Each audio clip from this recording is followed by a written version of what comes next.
दशमलव रूप दिया रहेगा तो परिमेय संख्या के रूप में बदलिए। दो तरह का क्वेश्चन बनता है, ठीक है। जैसे यह नया नहीं है, जैसे एक में आप 2 का भाग पढ़े हैं तो यह 0.5 होता है। हेलो स्टूडेंट, पिछले क्लास में हम लोग नंबर सिस्टम में प्रश्नावली 1.2 पढ़े। आज हम लोग इस क्लास में प्रश्नावली 1.3 पढ़ेंगे, वास्तविक संख्याएं एवं इनके दशमलव प्रसार। प्रश्नावली 1.3 में वास्तविक संख्याओं का दशमलव प्रसार पढ़ना है। तो वास्तविक संख्याएं क्या होती हैं? देखिए, वास्तविक संख्याएं पीछे बताया गया था, परिमेय संख्या, परिमेय एवं अपरिमेय, परिमेय एवं अपरिमेय संख्याएं। यह परिमेय एवं अपरिमेय संख्याएं क्या होती हैं? वास्तविक संख्याएं होती हैं। तो परिमेय और अपरिमेय संख्या दिया रहेगा तो इसका दशमलव प्रसार करना है, ठीक है, दशमलव में लिखना है। तो इसमें प्रश्न किस तरह से बनेगा? देखिए, प्रश्न बनेगा, परिमेय संख्या दिया रहेगा तो दशमलव के रूप में बदलिए, और दशमलव रूप दिया रहेगा तो परिमेय संख्या के रूप में बदलिए। दो तरह का क्वेश्चन इसमें बन रहा है, ठीक है। तो जैसे यह नया नहीं है, जैसे एक में आप 2 का भाग पढ़े हैं तो यह 0.5 होता है, ठीक है। आप इसको जानते हैं कैसे भाग किया जाता है, 0.5 हो जाता है। और फिर एक में 3 का भाग किए तो 0.3 डॉट डॉट आएगा, ठीक है।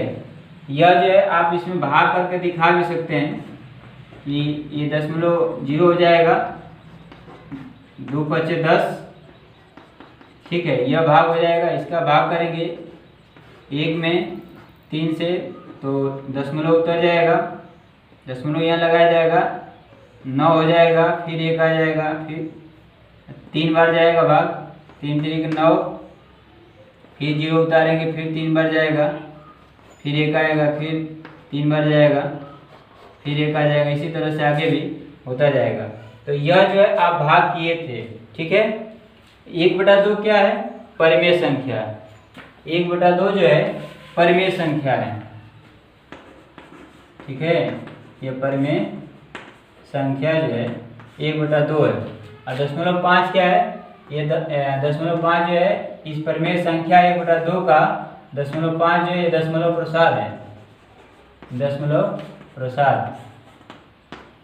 अब देखिए, तो यह परिमेय संख्या दिया रहेगा तो दशमलव प्रसार कर देंगे। दशमलव प्रसार जब किया जा रहा है परिमेय संख्या का तो 2 आ रहा है, एक तो भाग करने पर कट जा रहा है, एक भाग करने पर नहीं कट रहा है, ठीक है। जब भाग देने पर कट जाएगा तो उसको शांत दशमलव बोलते हैं, ठीक है, रिक्रीमेंट।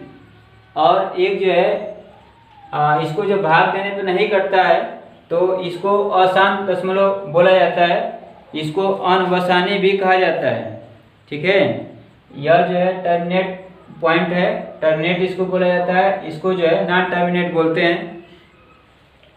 अब जो है यह इस किसी अंक का बार बार पुनरावृत्ति होती है, इसको नॉन टर्मिनेट रिक्रीमेंट बोला जाता है, ठीक है।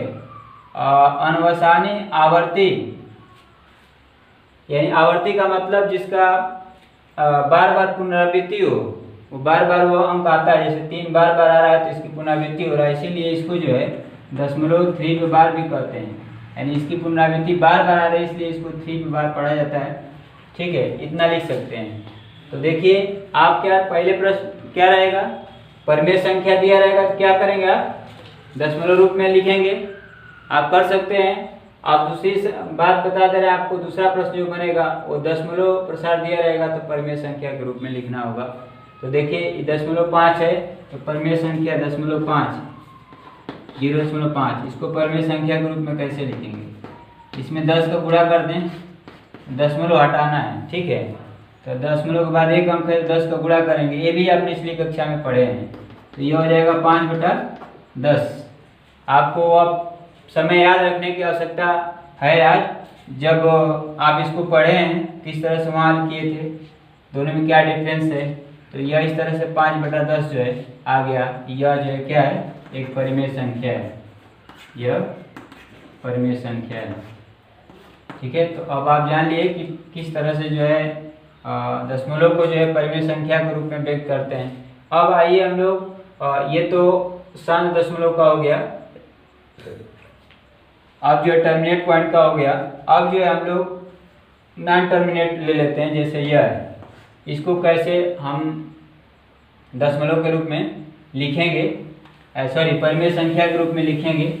एक और उदाहरण इसका ले ले इससे पहले, जैसे आपके बुक में दिया है 3.14268, इसको लिखना है। तो इसको कैसे लिखेंगे, देखिए दशमलव के बाद कितने अंक है, 3, 2, 5, तो 3.14268 में मल्टीप्लाई करें कितने का, 5 अंक है तो 5 जीरो लेंगे, कई जाए सैकड़ा, हजार, 10,000, 5 जीरो हो गया। ठीक है, अब यह दशमलव क्या होगा, हट जाएगा इस 5 जीरो से, जितना यहाँ लेंगे उतना ही जो है क्या करेंगे, नीचे लेंगे।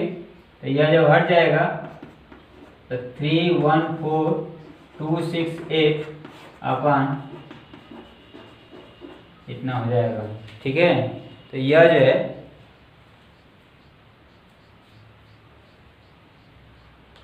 यह आपका दशमलव प्रसार था। इसका क्या हो गया, परिमेय संख्या p/q के रूप में लिख दिया गया, जहाँ q ≠ 0। ठीक, अब जहाँ आज इसको कैसे करते हैं, इसके लिए क्या करेंगे, सबसे पहले जो है हम ये मान लेंगे कि इतना को इतना लिखा जाएगा। ठीक है, तो देखिए 0.333 डॉट डॉट को इसको ऐसे भी लिखा जाता है, या 0.3 पे पॉइंट लगा देंगे, जितने पॉइंट लगाएंगे उसका आवर्ती होगा, तो ऐसे भी लिखा जाता है, इसको याद रखिएगा। अब देखिए इसको जो है डॉट डॉट को हम मान लें क्या, यक्स, इसको मान लिया जाए यक्स। इसमें क्या करें, इस समीकरण कर लीजिए, 10 से गुणा करने को, 10 से किसमें, समीकरण 1 में 10 से गुणा करने पर 10 से करिए तो ये हो जाएगा 3.3333, ऐसे डॉट डॉट होगा। इसके बाद यह हो जाएगा 10x। ठीक है, ये इसको जो है ये 10x लिख लिया गया। अब देखिए यहाँ इसको क्या लिखेंगे, इसको लिख सकते हैं आप 3 + 0.333 dot dot is equal to 10x, इतना लिखा जा सकता है। अब देखिए यहाँ पे इसको क्या लिख सकते हैं, यहाँ क्या माना गया था, इसको x माना गया था, तो यहाँ लिख दिया जाएगा 3 + x is equal to 10x। अब यह x इधर आकर क्या हो जाएगा, माइनस, तो यह हो जाएगा 10x - x, इम्प्लाइज दैट ये 10x - x क्या हो जाएगा, इसको पहले लिख लें 9x is equal to 3, implies that x is equal to 3/9, implies that x is equal to क्या हो जाएगा, 1/3। यह जो है देखिए 1/3 था, तो इस फॉर्म में लिख दिया गया, भाग करके यहाँ बताया आपको। और इस तरह से जो है आपको करना है, जो यहाँ बता दिया गया। सबसे पहले इसको ऐसे कर लीजिएगा, ठीक है। उसके बाद 3 इसमें 10 का मल्टीप्लाई कर दीजिएगा। 10 का मल्टीप्लाई करने के पश्चात ये आ जाएगा। इसके आने के पश्चात जो है इसको इतना लिख सकते हैं, जो यक्स माना जाएगा उसी के फॉर्म में तोड़िएगा। ध्यान रखिएगा यहाँ पे यक्स जो माना जाएगा, जितने को यहाँ पे जो भी क्वांटिटी आएगी उसको उस रूप में, इस रूप में तोड़ना होगा, ठीक है। जब उस रूप में तोड़ेंगे तो क्या हो जाएगा, और फिर तभी यह यक्स का मान इसके बराबर यक्स का मान यहाँ रख सकते हैं और हल कर देंगे तो यक्स का जो मान आएगा यह 1/3। देखिए p/q के रूप में यह क्या है, परिमेय संख्या है। तो इस क्लास में आपको प्रश्नावली 1.3 के लिए बताया गया 2 तरह का क्वेश्चन। प्रश्न फिर से समझ लीजिए, परिमेय संख्या दिया रहेगा तो भाग कर देंगे, दशमलव प्रसार आ जाएगा, और दशमलव प्रसार दिया रहेगा तो परिमेय संख्या आ जाएगा। दशमलव प्रसार किस तरह का दिया रहेगा, शांत दशमलव दिया रहेगा तो वह लगाएंगे, ठीक है। दशमलव को हटाने के लिए उसमें मल्टीप्लाई कर देंगे, जितने जीरो होंगे उतने जीरो एक के साथ लिखकर, और यदि अशांत दिया है तो इस तरह से लगाएंगे, ठीक है। तो इस क्लास में जो है, इस क्लास में एक और क्वेश्चन बता दे रहे हैं जो आपका पूछा जा सकता है। देखिए तीसरे तरह का क्वेश्चन जो है दो ए और बी माना ए और बी परिमेय संख्या है, तो इसके बीच परिमेय संख्या अन्य परिमेय संख्या ज्ञात करना, अन्य परिमेय संख्याएं ज्ञात करना है। यानी ए और बी दो परिमेय संख्या है, तो कितने ए और बी के बीच कितनी परिमेय संख्या हो सकती हैं? बहुत सी हो सकती हैं, अनंत हो सकती हैं। ठीक है, तो कैसे ज्ञात करते हैं? दोनों को जोड़कर 2 का भाग कर देंगे। ये पहली परिमेय संख्या है। ठीक है, या इसको कैसे लिखेंगे? ए से ये बड़ा होगा, ठीक है, और बी से छोटा होगा, इस तरह से लिख सकते हैं। इसी तरह से जो है आप अब 3 आ गया इन तीनों का, तो इसको जोड़कर 2 का भाग कर देंगे, तो तीसरी आ जाएगा, इसको जोड़कर 2 का भाग करेंगे। यानी दो परिमेय संख्याओं के बीच एक परिमेय संख्या ज्ञात करनी है, तो दोनों को जोड़कर 2 का भाग करेंगे तो ठीक उसके बीच वाली संख्या परिमेय संख्या प्राप्त होगी। इसी तरह से ये परिमेय संख्या के बीच कई परिमेय संख्या ज्ञात कर सकते हैं। अपरिमेय संख्याएं जो दिया है ए और बी अपरिमेय हो, तो इनके बीच जो है ए अपरिमेय होने का मतलब कि √2 √3 यह होना चाहिए। यहाँ ए बी का मतलब p/q के रूप का मान होना चाहिए। तो यह इन दो अपरिमेय संख्या हैं, अपरिमेय।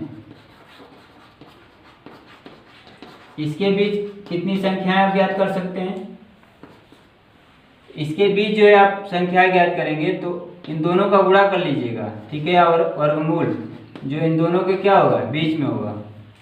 ठीक है, इन दोनों को गुणा करेंगे, दोनों अपरिमेय संख्याओं के मध्य एक अपरिमेय संख्या लिखनी है, तो इन दोनों का गुणा करके अब वर्गमूल कर देंगे, निकाल देंगे, तो अपरिमेय संख्या निकल जाएगी। अब इसका गुणा करके और इसका गुणा करके वर्गमूल निकालेंगे, तो अगली अपरिमेय इसका निकालेंगे, तो इसके बीच में इसका गुणा इसमें करेंगे और उसका वर्गमूल निकालेंगे, तो इसके बीच में संख्या आ जाएगी। इस तरह से इसके बीच में दो अपरिमेय संख्याओं के बीच में अनंत अपरिमेय संख्याएं लिखी जा सकती हैं। ठीक है, तो यह दोनों चीज़ें जो है आप याद रखिएगा कि कैसे जो है इसको ज्ञात किया जाता है। अब यहाँ वैल्यू दिया रहेगा, उसके आधार पर आप हल कर सकते हैं।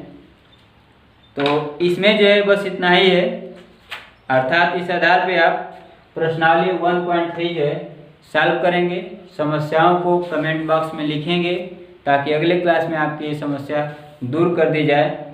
तब तक आप अपना ख्याल रखिए। धन्यवाद।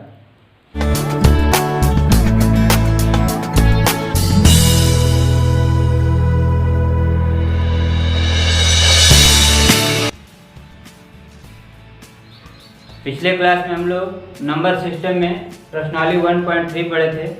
इस क्लास में हम लोग प्रश्नावली 1.4 के लिए पढ़ेंगे, जिसमें टॉपिक है कि संख्या रेखा पर वास्तविक संख्याओं का निरूपण।